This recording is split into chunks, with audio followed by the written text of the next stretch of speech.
So this is multi-vessel, I hope I pronounced it correctly. ISAN Muhsinul.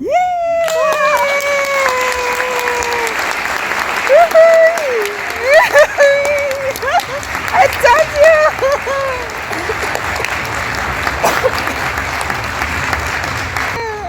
I'm back with you.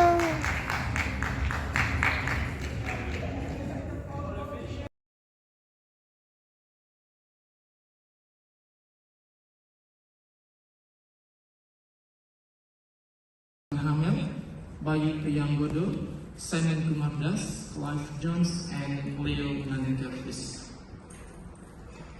Let's restart our story from this picture. This is a spiny lobster transaction at sea cages in Main Island, Lombok, Indonesia. The point from this picture is the high price is the main reason for growing lobster. This is a strong evidence to say that spiny lobster is one of the most valuable commodities in aquaculture. The data from FAO also revealed the economic value of lobster increased every year. However, do we know that almost the supply chain of lobster comes from wild caught fishes? And we can realize on this source because of unsustainable. So we need to increase the lobster aquaculture production. For doing that, we need to overcome several challenges. And I've divided the challenges in spiny lobster aquaculture into 4 main categories. The first one is challenges related to formulated feed, followed by growth performance, survival rate, and health.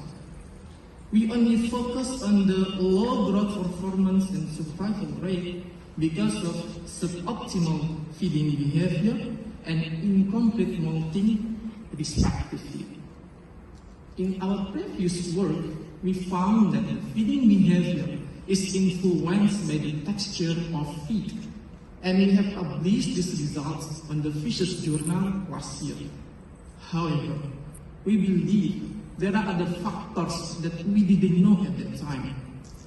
Regarding the incomplete molting, I have to say, very limited articles address this issue. So to find a novel solution, we need to learn the behavior of spiny lobster in their natural habitat. And we found lobsters use the Earth's magnetic field for navigation and location. The same magnetic field in laboratory settings influence the movement, hormone signaling, and gene expression of nutrients in spiny lobster. Based on these findings, we propose 3 research questions. The first one is, do magnetic polarities influence feeding behavior and feed intake? The second one is, do magnetic cues affect incomplete molting events? And the last one is, do magnetic cues influence the social interaction of lobster? To answer these 3 questions, we conducted 3 experiments. In the first experiment, we had 3 treatments, 3 replications, and 1 lobster in each experimental unit.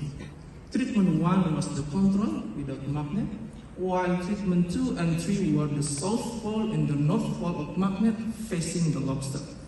And we focused on the feeding behavior in the first 2 hours after feed given and the accurate feed intake during 6 days trial.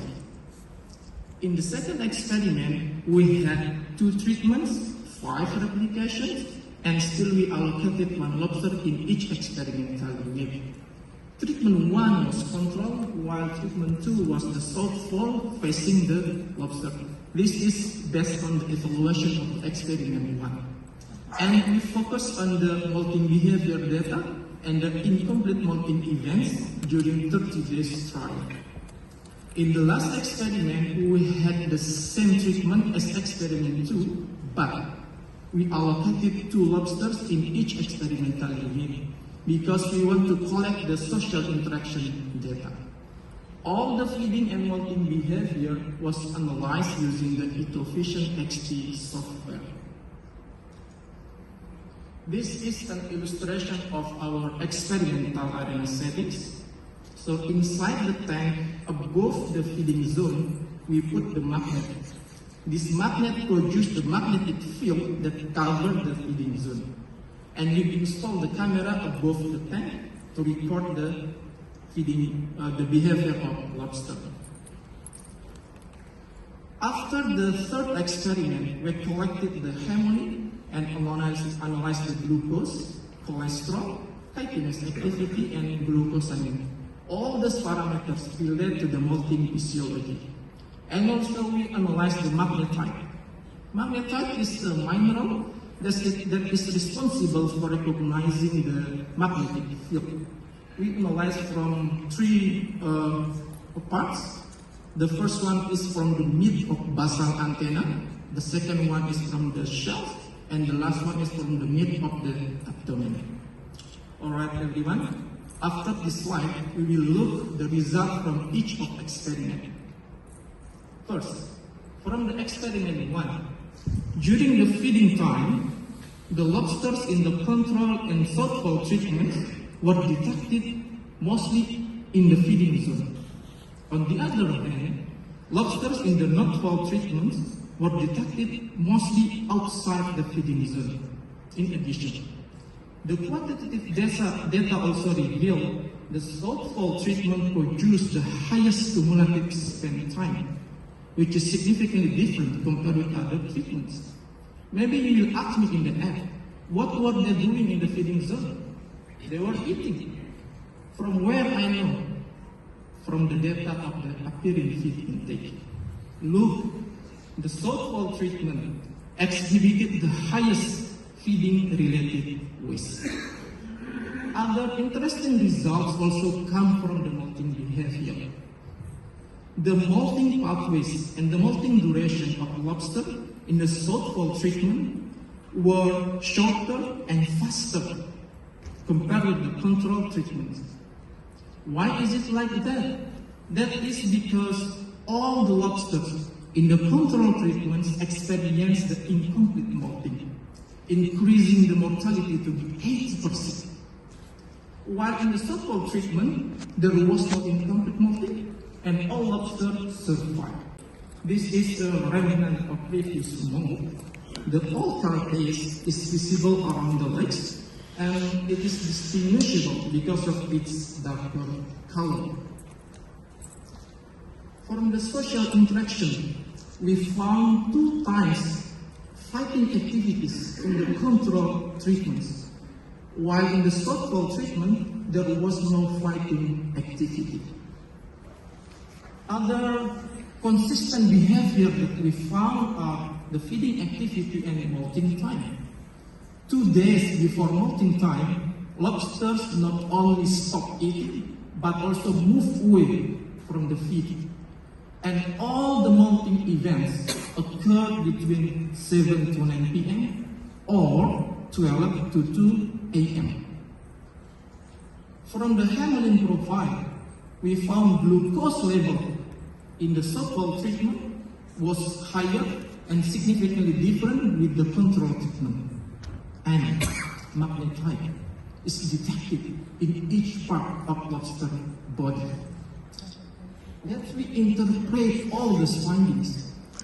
So we now confident to say that feeding behavior and feeding efficiency are influenced not only by the feed texture, but also by the magnetic polarities. Because spiny lobsters have magnetite. Moreover, the magnetic cues increase the glucose level, providing more energy for molting. As a result, molting becomes easier, faster, and safer. All these findings are strong indicators that magnetic cues are an important factor that we miss in lobster aquaculture. Yes, it is true that the Earth's magnetic field already exists, but we think it is not strong enough because the lobster farming scenarios is far away from the sea floor where the stronger magnetic field is located. So we should involve the magnetic cues in lobster farming scenarios. For the implementation, we propose the farming scenario design. We can use the solar cells, magnetic field generator, and molting time as an operational hour of magnetic field generator. Okay everyone, we are almost done. Let's take a home message from this story. Magnetic cues are important factors in spiny lobster aquaculture. They optimize the feeding and molting behavior of Manolidus ornatus in laboratory settings. Further research is needed to assess the impact of magnetic cues on lobster in farming scenarios. This is the last part of my presentation. I would like to acknowledge my sponsors, LPDP Scholarship, JCU Tropical Aquatic Innovations Lab, Ornatas Company, and Bindal people. Thank you for your attention.